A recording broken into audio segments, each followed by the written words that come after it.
organic, unpredictable, unknown, lovely, beautiful, a sense of fulfillment. This is part of the pleasures of life and not the chores of life.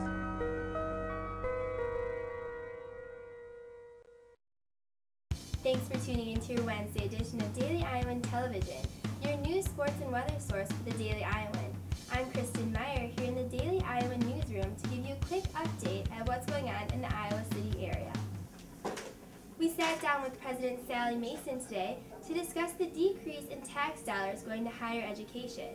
Despite cuts in state funding, Mason said the university continues to hire teachers to follow the increased enrollment. We have to make certain that we have the faculty to teach them. So our resources are being diverted to make sure that we keep the teaching strong here. Officials say binge drinking at the University of Iowa is down over the last 2 years.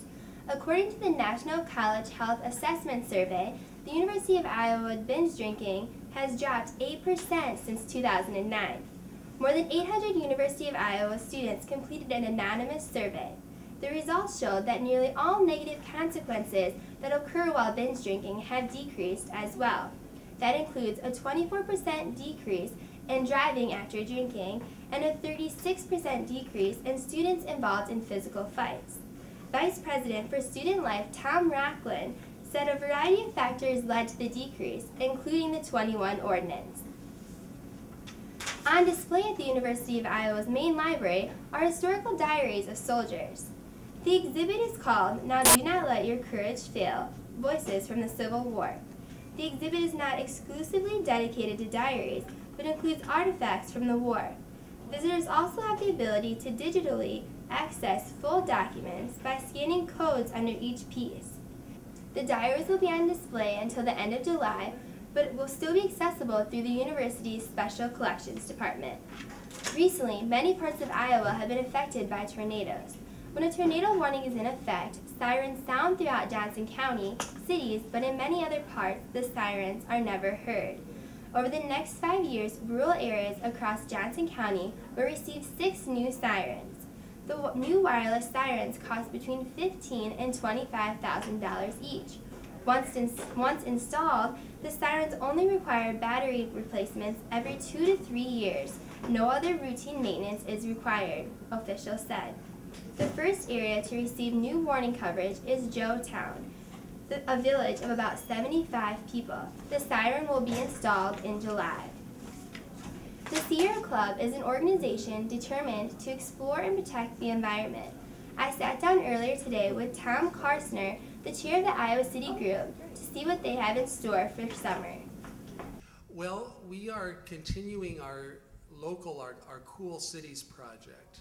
And what that includes is taking the carbon reduction goals of the Kyoto Protocol that never were endorsed by the United States, but a group of local mayors said we're going to go ahead anyway and work to reduce carbon emissions in our city government.